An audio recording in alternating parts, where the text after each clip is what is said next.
Est-ce qu'on va avoir une alt season ou est-ce qu'on va pas en avoir On va essayer de voir ça dans cette vidéo. Pense à me mettre un petit pouce bleu, c'est ici. Pense à me mettre un petit pouce bleu, à t'abonner à la chaîne si t'es pas abonné. Je te rappelle que tu peux me soutenir en allant sur patreon.com/makertronic. Tu pourras voir mes vidéos exclusives sur le minage de crypto-monnaies.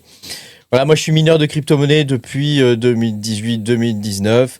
Mon truc, c'est d'arriver à trouver des coins avant tout le monde, trouver des projets avant tout le monde pour pouvoir rentrer dedans avant tout le monde. Et le meilleur moyen de rentrer dans les projets, c'est de miner ces projets-là, en tout cas pour les projets qu'on peut miner. Tu sais que tous les projets, on ne peut pas tous les miner, tous les projets en proof of stake, c'est pas possible. Mais voilà, j'ai un channel alpha quand même où je vous donne les alphas que je trouve. Mais voilà, l'idée c'est d'arriver avant tout le monde, avant les listings, avant tout le monde, d'essayer de miner un maximum de coins pour les revendre aux gens qui ont envie de les acheter. Voilà, tout simplement. Je te rappelle que je ne suis pas conseiller financier. Si tu cherches un conseil financier, le mieux peut-être, c'est que tu téléphones à ton banquier. Il sera très content, j'imagine, j'espère pour toi, de t'avoir au téléphone. Alors, on va pouvoir commencer cette vidéo. Pourquoi le marché des crypto-monnaies n'a pas eu d'alt season lors de ce bull run. On a eu vraiment une absence d'alt season terrible. Et on va voir ça justement, pourquoi on n'a pas eu cette absence d'alt. Pourquoi on a eu cette absence d'alt season. Pour rappel, une alt season, c'est un mouvement généralisé de tous les altcoins, c'est-à-dire tous les autres coins qui ne sont pas Bitcoin. Et donc, il faut bien comprendre que c'est un mouvement qui est général. C'est pas un truc qui va faire comme on a eu, nous, pendant ce bull run, par exemple, où on a eu des mini-narratifs qui ont un peu performé. Le Quantum, par exemple, on a eu aussi le narratif des mêmes coins qui ont un petit peu performé. C'est quand même resté, c'est quand même resté assez accessoire. Je veux dire, ça n'a pas touché non plus à fond le top 100. On a eu quelques coins en privacy qui ont bien explosé. Tu vois, on a des espèces de mini-narratifs comme ça, mais c'est pas ça une alt season. Une alt season, c'est quand c'est général, quand c'est vraiment généralisé que tu vois le top 100 monter de ouf. Et ça, on l'a pas vu. On l'avait vu en 2021. On l'a vu en 2017. Voilà, là, cette fois, malheureusement, on l'a pas eu. On va essayer d'expliquer pourquoi dans cette vidéo. Faut bien comprendre aussi que toutes les entreprises qui y a derrière, souvent ces altcoins, elles ont passé 3 ans de bear market. Elles espéraient probablement gagner de l'argent au niveau de la alt season qui aurait dû y avoir. Et là, actuellement, comme elles n'ont rien gagné, il y a beaucoup d'entreprises, c'est une des conséquences directes, qui vont fermer. On verra un petit peu plus tard dans la vidéo dans quelle mesure ça va se faire et quelles sont les proportions de fermeture de toutes ces entreprises. Mais il faut bien comprendre qu'il y a beaucoup d'altcoins qui sont vraiment dans une situation critique. Alors, on commence déjà par le... Alors ça, je t'apprends rien, c'est le Alt Season Index. Enfin, j'espère que je t'apprends rien, que tu connais ça. Donc, comme tu peux le voir, on a des mini-pics. Tu vois, ici, en septembre 2025, ici, en décembre 2024, tu vois, ici, en janvier 2024, décembre 2024, janvier, voilà, c'est ça. C'est moi qui me dis, tiens, c'est bizarre, janvier vient après décembre, comment ça se fait? Je suis pas à fond, là. Mais regarde, regarde, en 2021, on avait autre chose que ces espèces de mini-pics pourris. On a eu des énormes pics où on est monté jusqu'à 94%. Pareil ici, tu vois, en 2018, là, 2017, 2018, on a eu des énormes pics où on est monté à 94%. Là, en l'occurrence, il ne s'est rien passé de spécial. On est monté, au grand max, ici, sur ce pic-là, à 84%. Et ça a vraiment duré tellement peu de temps que, on se demande ce qui s'est passé en vrai, quoi. Donc, comme tu peux le voir, la majorité des liquidités ont été bouffées par ce que tu vois là, par Nvidia qui a avalé des trillions de dollars. Donc, des trillions, c'est des dizaines de milliers, de milliards de dollars. Des milliards ouais, c'est ça, des milliers de milliards. C'est difficile à dire, des trillions. Des milliers de milliards. Donc, Nvidia a tout bouffé. Et donc, c'est l'IA, en fait, qui a tout bouffé. Donc, on peut le voir ici, tu vois, Nvidia, en 2019, tranquillou, tu vois, jusqu'ici, on était à peu près tranquille. On avait quelque chose de normal jusqu'en 2022. Et à partir de 2022, la ruée vers l'or a commencé sur Nvidia. Et on est monté d'une capitalisation où on était à 12. En plus, l'action, tu sais, elle n'était pas à 12, elle était à 120. et ils ont fait en sorte de diviser par 10 le prix des actions. Hein. Donc, je ne sais plus comment ça s'appelle, ça a un nom, ça. Et donc, l'action était à 12, et actuellement, on est quand même à 183. Hein, donc, c'est un truc complètement dingue. Hein. Regarde Google, hein. Donc c'est les 7 magnifiques, hein, en gros, hein, qui ont tout bouffé. Hein. Regarde Google, hein. Google, c'est pareil. Si tu regardes bien Google, bah, c'est à peu près la même chose. Hein. Tu vois, ici, on est en 2020. 2021, on avait le pic. Ici, 2023, on est reparti à la hausse. Hein. Regarde comme c'est vertical, hein, donc tu te doutes bien il va y avoir un gros problème hein, quand même hein, sur toutes ces capitalisations. Hein. Ici, c'est l'or, hein, donc l'or, c'est à peu près la même chose. Hein. Ici, tu vois, on est en 2024. Bon, l'or, ça commence un petit peu plus tard, hein, il y a eu du retard. Hein. Alors l'or, c'est l'exception, c'est lié à partir de février 2024, c'est lié principalement à la situation macroéconomique. Hein. Mais du coup, l'or a bouffé énormément de marché, quoi. Ils ont avalé toutes les liquidités qu'il pouvait y avoir, ont été avalées. Ce qui veut dire que, au niveau des crypto-monnaies, plus personne n'en avait rien à foutre. Alors, c'est principalement dû au fait que désormais, on a des ETF hein, sur Bitcoin. Hein. Donc, le fait qu'il y ait des ETF sur Bitcoin, hein, tu vois, voilà, maintenant, on surveille ça.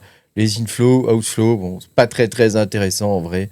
Hein, voilà. Maintenant qu'on a des ETF sur Bitcoin, ça veut dire que le marché a mûri hein, et que désormais, c'est plus les petites whales et les particuliers qui font le marché sur Bitcoin. Hein. Voilà, ce sont les grandes institutions, les États, hein, les entreprises spécialisées dans la thésaurisation du Bitcoin, par exemple. Hein, tu vois. Voilà, ce sont toutes ces entreprises-là, désormais, qui font que Bitcoin nous a échappé, quelque part. Hein, il nous a échappé. Et le marché s'est principalement concentré sur les ETF Bitcoin, hein, qui a absorbé la grande majorité des liquidités au niveau des crypto-monnaies. Hein. Mais tout le reste est parti dans l'intelligence artificielle. Beaucoup de projets altcoin ont vu leur valeur baisser de 95% hein, par rapport à leur ancien ATH, hein, par rapport à leur ancien sommet. Hein. Donc ça, tu vois, c'est vraiment pas très bon signe hein, quand on voit des altcoins qui sont à moins 95%. Ça pique quand même assez sévère. Hein. Donc cette concentration qu'on peut voir, hein, elle est due à une préférence majoritaire hein, des investisseurs institutionnels hein, pour des actifs qu'on va appeler comme sûrs. Hein. Donc ça concerne principalement les ETF Bitcoin. Dans une moindre mesure, ça va concerner aussi ETH. Et encore dans une autre moindre mesure, ça va concerner aussi Solana. Hein, mais c'est vrai que bon, hein, ça reste quand même assez décevant pour nous hein, qui sommes dans les crypto-monnaies depuis longtemps. On attendait beaucoup de cette alt season et on a été quand même extrêmement déçus. Donc, il ne faut pas se tromper hein, sur le fait que les crypto-monnaies vivent, l'écosystème hein, en général hein, des crypto-monnaies, vivent une crise majeure de liquidité, hein, puisque tout cet argent, il coule vers l'intelligence artificielle au lieu de couler vers l'innovation qui est le Bitcoin.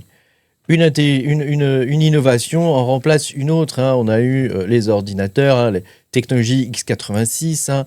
Après, on a eu... il y a eu d'abord les petits ordinateurs de famille, hein, genre Viva, Amstrad, Amiga, tu vois, tout ce genre de trucs. Après, on a eu Internet. Hein. Moi, je me rappelle Internet à la fac, hein, quand j'étais jeune. Hein. Il n'y avait qu'à la fac, d'ailleurs, Internet. Hein. Et puis, ensuite, on a eu la révolution du Web 2, hein, donc c'est-à-dire avec des serveurs interactifs, hein, où il pouvait se passer des choses. Les premiers forums de discussion, Facebook, etc., tu vois, ce genre de trucs, quoi. Les premiers vrais moteurs de recherche, hein, parce qu'avant, on n'avait pas d'indexeur, hein, on avait des annuaires. Hein. Donc voilà, tu vois, après on a eu les crypto-monnaies, et puis petit à petit, voilà, maintenant on a l'intelligence artificielle. Hein. Alors on aime ou on n'aime pas l'intelligence artificielle, ça reste quand même un outil désormais quasiment indispensable hein, dans le quotidien. Moi je m'en sers tout le temps. Donc c'est vrai que là, ça paraît logique hein, de voir des capitalisations pareilles sur Nvidia, hein, qui est la racine même de l'intelligence artificielle. Je te rappelle que ça a été inventé hein, par le boss hein, de Nvidia dans les années 2000. Hein. Il avait déjà prévu ça, le mec. Hein. Donc tu vois, c'est une sorte de génie. Hein. On n'en parle pas beaucoup de ce mec-là, mais je pense qu'on devrait. Alors, un autre gros problème, hein, les gars, qu'il faut souligner, hein, c'est l'abondance de projets hein, qu'il peut y avoir au niveau des altcoins, hein, parce que il y en a vraiment beaucoup. Je sais pas combien il y a de pages. Donc là, je suis sur CoinMarketCap, hein, tu vois. Il y a 91 pages, hein, sachant qu'il y en a à peu près 100 par... Enfin, il n'y en a pas à peu près, il y en a 100 par page. Hein, donc, on a à peu près 9100 cryptos qui sont listés environ. Hein. 9100 cryptos listés sur CoinMarketCap, sachant que la grande partie des cryptos ne sont jamais listés sur CoinMarketCap. Hein. Tous ces altcoins qu'on peut avoir sous forme de mèmes, de tokens, qu'on retrouve sur des blockchains comme Solana, la BSC, tu vois, enfin tous ces trucs-là, voilà, ça reste quand même jamais listé pour la grande majorité du temps. Il faut aller sur des trucs comme DexScreener, etc. pour les découvrir, en gros. Hein. Ou alors sur PumpFun. Hein. PumpFun qui commence à être en difficulté d'ailleurs. Hein, Alors, tu te doutes bien qu'avec cette surabondance de projets altcoin, bah, il est hors de question de faire pumper tous ces projets en même temps. Hein. Donc ça dilue aussi la liquidité. Et là où, lors du dernier bull run en 2021, on pouvait avoir peut-être, je sais pas moi, 2 ou 3 000 altcoins, là, sur 9, 10, 15, 20, 30, 40 000 altcoins, parce que c'est à peu près ce qu'il doit y avoir, hein, tu te doutes bien que c'est plus possible, quoi. Les liquidités sont déjà diluées. On essaie tous d'aller choper la petite pépite, la petite crypto qui va payer et qui va faire x100. Bah, c'est le game, hein, c'est comme ça, hein, qu'est-ce que tu veux. Hein. Les narratifs, la plupart du temps, sont inutiles. Les crypto-monnaies, la grande majorité du temps, ne servent à rien. Ce sont des cryptos useless. Donc voilà, c'est des projets vides de sens. Hein. Les gens cherchent du sens, et c'est normal. Là, la majorité des projets sont quand même vides de sens et n'ont pas vraiment d'utilité ou d'intérêt, en vrai. Hein. Regarde, hein, par exemple, KuCoin Token à 53. Quelle est l'utilité de ce truc-là? Bon, Caspa a une utilité. Caspa, c'est très bien. Hein. Bon, voilà, mais il y en a beaucoup, de tous ces projets qui ont quand même très très peu d'utilité et qui, il faut le dire, hein, servent à rien. Hein. Donc, si on essaie de se projeter dans l'avenir, est-ce qu'une alt season à court terme, c'est possible? Franchement, j'en doute. Hein, quand je vois la gueule du Bitcoin aujourd'hui, hein, il est sur un régime baissier. On est probablement en bear market, donc on n'aura probablement pas d'alt season.